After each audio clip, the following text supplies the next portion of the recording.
Hello dear investors, आप सभी का स्वागत करता हूं स्टॉक मार्केट स्टूडियो में। दोस्तों, बंधन बैंक लिमिटेड यह बैंक उसके लाइफ टाइम हाई से 75% उसका प्राइस डाउन आ चुका है। क्या यहाँ से बिग चांस है या नहीं, इसका हम आज कंप्लीट एनालिसिस करने वाले हैं। और ये 75% क्यों डाउन आया उसका भी एनालिसिस करेंगे। यहाँ से क्यों ये बैंक ऊपर जा सकती है उसका भी हम एनालिसिस आज करने वाले हैं। दोस्तों, अगर इसका हम चार्ट पैटर्न देखें तो लाइफ टाइम जो उसका हाई था वो 740 के आसपास का था। वहां से उसका डाउन ट्रेंड आया और यहाँ से कुछ प्राइस संभल कर दिख रहा है कि कहाँ पे सपोर्ट ले रहा है, वो भी हम इसका एनालिसिस करेंगे। लेकिन ये 75% डाउन क्यों आया, इसके पीछे के रीजंस क्या थे, वो सब हम डिस्कस करेंगे। आज कंप्लीट वीडियो देखिए आप और पूरा एनालिसिस देखिए, तभी आपको कन्विक्शन आएगा। तो दोस्तों, इसमें दो गुड न्यूज़ है। सबसे पहली जो गुड न्यूज़ आई है वो रिजर्व बैंक ऑफ इंडिया ने पार्थ प्रतिम सेनगुप्ता को as a managing director and CEO of Bandhan bank appointment के लिए अप्रूवल दे दिया है। और ये जो पार्थ प्रतिम सेनगुप्ता है वो इंडियन ओवरसीज बैंक के एमडी और सीईओ भी रह चुके हैं। दोस्तों, इसकी दूसरी जो गुड न्यूज़ है वो यह है कि बंधन बैंक का जो एक फॉरेंसिक ऑडिट चल रहा था इंश्योरेंस क्लेम्स के रिगार्डिंग में, वो अब कंप्लीट हो चुका है। और इसका बैंक को एक्सपेक्टेशन है कि इसका जो क्लेम आने वाला है वो नियर अबाउट 1231 करोड़ का इसका क्लेम आएगा। दोस्तों, ये कोई छोटी अमाउंट नहीं है। ये 1231 करोड़ जो है वो इस बैंक का एक क्वार्टर का जो रिजल्ट्स आता है वहाँ जो उसका नेट प्रॉफिट आता है उससे भी ये ज़्यादा अमाउंट है। मतलब ये कोई छोटी अमाउंट नहीं है। तो ये दो बड़े न्यूज़ है। ये क्या बड़े न्यूज़ आगे जाकर फ्यूचर में ग्रोथ लाएंगे या नहीं, उसका हम कंप्लीट एनालिसिस करने वाले हैं। अगर आपने हमारे चैनल को सब्सक्राइब नहीं किया है तो स्टॉक मार्केट स्टूडियो को सब्सक्राइब कर लीजिए, दोस्तों के साथ शेयर कीजिए और वीडियो को लाइक देना मत भूलिए। दोस्तों, ये सिर्फ एजुकेशनल पर्पस के लिए वीडियो है, ये कोई बाय और सेल की रिकमेंडेशन नहीं है। लेकिन किसी भी बैंक को कैसे एनालाइज किया जाता है वो हम आज कंप्लीट एनालिसिस करेंगे। दोस्तों, सबसे पहले इसकी हम जर्नी देखें तो 2006 में उसको एनबीएफसी का लाइसेंस मिला था और बंधन bank financial services private limited, और वहां से उसकी जर्नी स्टार्ट हुई 2006 से। और 2010 में ये जो लार्जेस्ट माइक्रो फाइनेंस इंस्टीट्यूशन यानी एमएफआई इन द कंट्री बन गई। एमएफआई में जो भी बैंकिंग है एनबीएफसी है वो लार्जेस्ट ये बंधन बैंक बन गई 2010 में। उसके बाद में दोस्तों 2015 में रिजर्व बैंक ऑफ इंडिया ने बंधन बैंक को बैंकिंग लाइसेंस अलॉट किया और पूरे इंडिया के अंदर first ever micro finance institution बन गई जिसको बैंकिंग लाइसेंस मिला हो।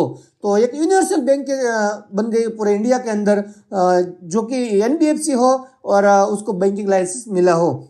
उसके बाद में दोस्तों 2022 के अंदर बंधन बैंक ने एक माइलस्टोन हासिल किया। 2 लाख करोड़ टोटल बिजनेस उसने हासिल किया। एक बहुत ही बड़ी अमाउंट है 2 लाख करोड़ का बिजनेस करना।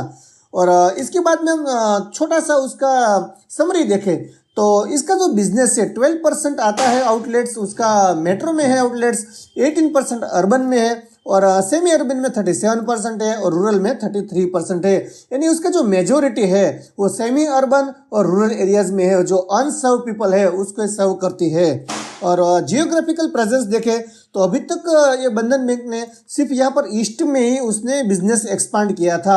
अब धीरे धीरे पूरे नॉर्थ और साउथ, इसके अलावा वेस्ट में भी बैंक जो है अपना खुद का बिजनेस एक्सपेंशन कर रही है। एक किसी भी बैंक का पूरे विश्व पूरे कंट्री में बिजनेस एक्सपांड होता है तभी ये आगे जाके ग्रोथ करती है। और थोड़ा सा इसका स्नैपशॉट देखें देखो तो ब्रांचेस की अगर बात करें तो 1920 में बैंक के पास 1018 ही ब्रांचेस थी।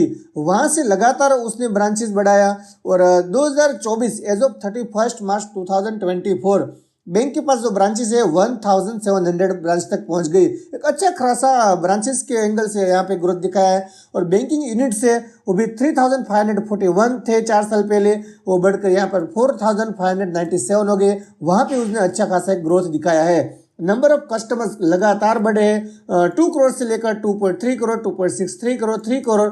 और लास्ट में जो उसका एनुअल रिपोर्ट आया वहाँ पर उसने बताया कि 3.36 करोड़ उसके पास कस्टमर बेस है। इसके बाद में अगर डिपॉजिट्स की बात करें लगातार बढ़ी है और अच्छा खासा ग्रोथ आया डिपॉजिट में, यानी कि फिक्स डिपॉजिट जो कस्टमर्स रखते हैं वो डिपॉजिट्स की यहाँ पे बात है।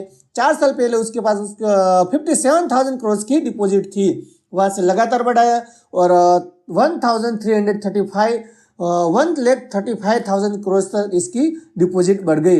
ये सब मैं आपको इसलिए दिखा रहा हूँ कि देखो कितनी अच्छी तरह से बैंकिंग बिजनेस उसका ग्रोथ में आ रहा है, लेकिन गिरा क्यों उसका भी मैं आगे जाकर आपको रीजन बताने वाला हूँ। वो अब रीजन नहीं बचा है, तो यहाँ से 100% चांसेस लग रहा है कि यहाँ से शायद टर्न अराउंड स्टोरी बन सकती है, वापस रिवर्सल आएगा और वापस उसके लाइफ टाइम हाई पर ये प्राइस पहुंच सकती है। देखो कासा रेशियो अगर कासा का अमाउंट अगर उसका देखे तो वो 50,000 क्रॉस हो चुका है। करंट अकाउंट सेविंग अकाउंट में जो डिपॉजिट होती है वो 50,000 करोड़ से भी इसकी ज़्यादा है। अगर कासा रेशियो हम चेक करें तो 37.09 है। दोस्तों अगर मैं आपको शॉर्ट में बताऊं तो एक चीज किसी भी बैंक का आप एनालाइज करो तो कासा रेशियो जितना भी ज़्यादा होता है, जितना भी ज़्यादा कासा रेशियो होता है वो बैंक के लिए एक अच्छी बात होती है, क्योंकि करंट अकाउंट के ऊपर कंपनी कुछ भी इंटरेस्ट नहीं पे करती है और सेविंग अकाउंट के ऊपर नियर अबाउट 3% के आसपास ही कंपनी या फिर बैंक इंटरेस्ट पे करती है। तो अगर शॉर्ट में आपको बताऊं तो आप इतना याद रख लीजिए कि कासा रेशियो जितना ज़्यादा उतना बैंक के लिए अच्छी बात है, उतने उसका नेट में इंटरेस्ट मार्जिन अच्छा रहेगा।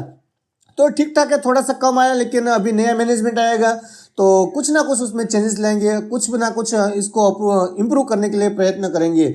नेटवर्थ भी लगातार बढ़ी हुई है, 20,000 करोड़ की उसकी नेटवर्थ हो चुकी है। इसके बाद में कैपिटल एडिक्वेसी रेशियो देखें, थोड़ी सी यहाँ पर चिंताजनक बात है, 18.28% है, थोड़ा सा कम है, लेकिन और बैंक के साथ इसको कंपेयर करेंगे तो यहाँ पे कंपनी बैंक का खुद का गिरा है, लेकिन और बैंक्स का भी 18% के आसपास है कैपिटल एडिक्वेसी रेशियो। इसके बाद में नेट इंटरेस्ट मार्जिन थोड़ा सा स्टेबल है, 8.12% था, वहाँ से 7.35%, यहाँ से थोड़ा बढ़ा है। यहाँ पे देखिए 7.21% था, वहाँ से 7.35% इंक्रीज हुआ है। मतलब एक टर्न अराउंड स्टोरी हो रही है। अभी अपना जो बैंक है खुद का डेटा धीरे धीरे इंप्रूव कर रही है। इसके बाद में दोस्तों फंडामेंटल एनालिसिस भी करना जरूरी है कि तभी हमें पता चलेगा कि इसके बैंक का प्राइस क्यों गिरा था, अभी ज़्यादा गिरेगा या फिर यहाँ से और भी प्राइस अप जाने के चांसेस है।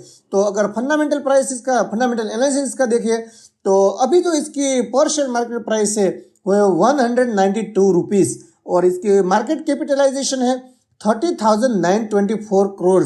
एक बड़ी कंपनी है, कोई छोटी कंपनी नहीं है। इसका स्टॉक का पी रेशियो देखिए तो 12 है, सस्ता है, कोई महंगा नहीं है। अब कितना गिरेगा, इसके रिजल्ट्स भी अच्छे आए हैं तो और यहाँ से पी डाउन होने के चांस मुझे नहीं लग रहे।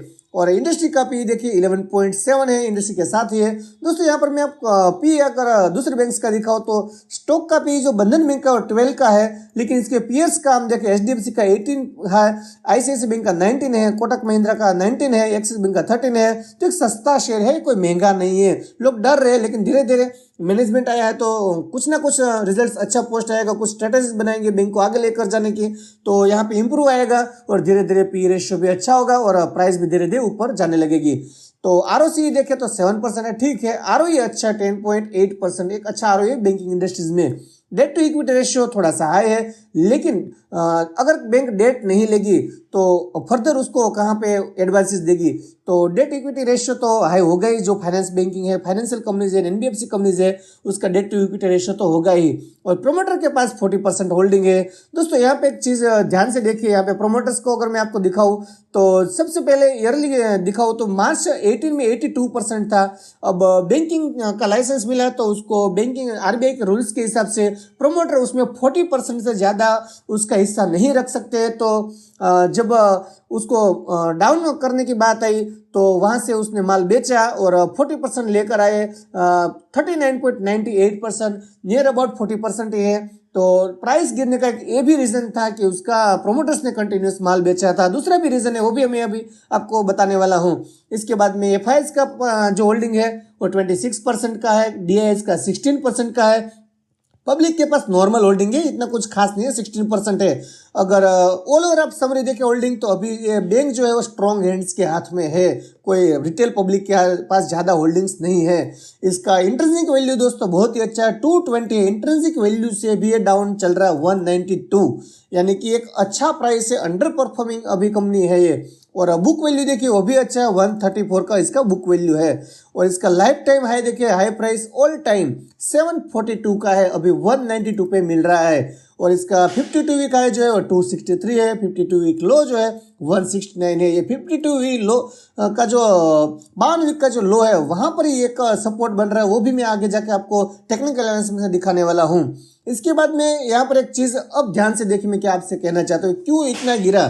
तो यहाँ पर एक ध्यान देखिए, तो सितंबर 2021 यानी कि कोरोना जो आया था वो पीरियड 2021 का, यहाँ पे बैंक ने लॉस जो पोस्ट किया 3000 करोड़ रुपीस का। ये कोई लॉस कम नहीं है, कोई छोटा लॉस नहीं है। लेकिन ये 3000 करोड़ लॉस आया क्यों? इसका काम था जो स्मॉल कस्टमर्स है, स्मॉल टिकट साइज जो होती है लोन की, वो ये देते हैं और छोटे छोटे लोग इसके पास से लोन लेते हैं।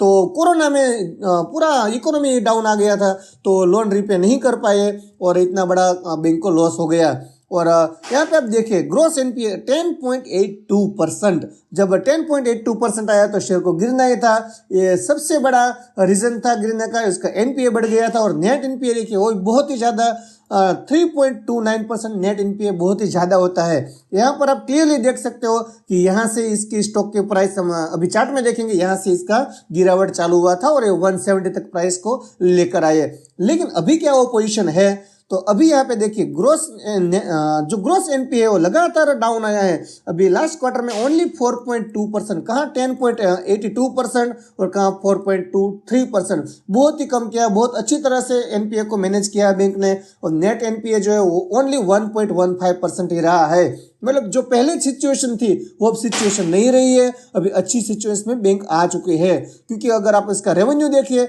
जून 2021 में 3400 का रेवेन्यू था, वो जून 2024 में इसका रेवेन्यू आया 5536 करोड़ रुपीस का।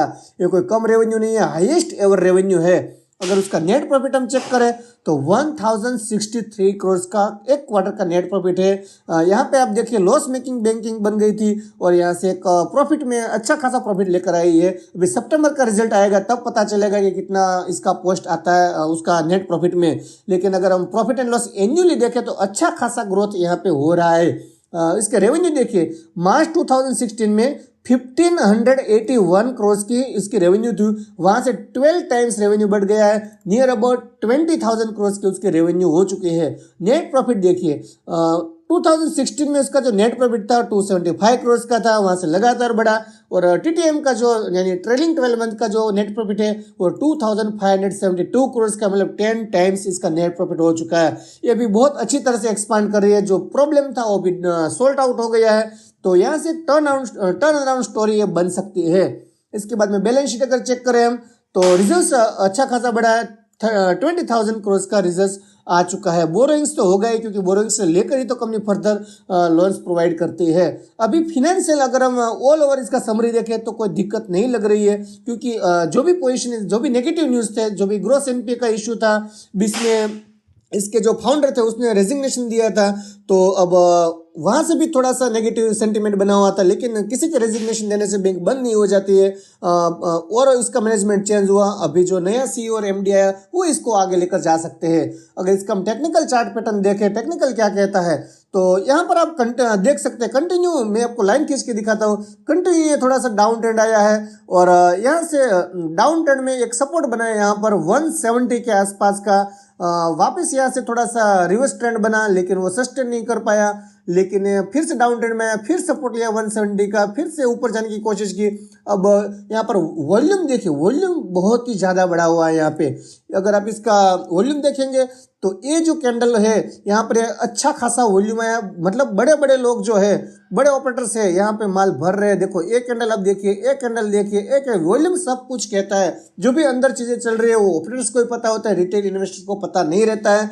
और अगर यहाँ से ये सपोर्ट लेकर वापस यहाँ से टर्न अराउंड स्टोरी बनती है तो कितना हमें गेन मिल सकता है? अगर इसका करंट मार्केट प्राइस से हम निकाले परसेंटेज तो नियर अबाउट 283%, यानी कि 4 टाइम्स। अगर 3 साल भी लग जाए, 4 साल भी लग जाए 4 टाइम्स होने में तो कोई दिक्कत नहीं है। और एक चीज़ याद रखिए, जब इसका ट्रेंड रिवर्सल होगा, यहाँ से जैसे जैसे अच्छे रिजल्ट पोस्ट करेंगे, ट्रेंड रिवर्सल होगा, तो ये ट्रेंड रिवर्सल होने के बाद ये 750 का वापस आना कोई ज़्यादा टाइम नहीं लगेगा। ये आप देखते रहिए। और आज के वीडियो में बस इतना ही, हम जल्द ही मिलेंगे अगले वीडियो में। तब तक के लिए जय हिंद, जय भारत।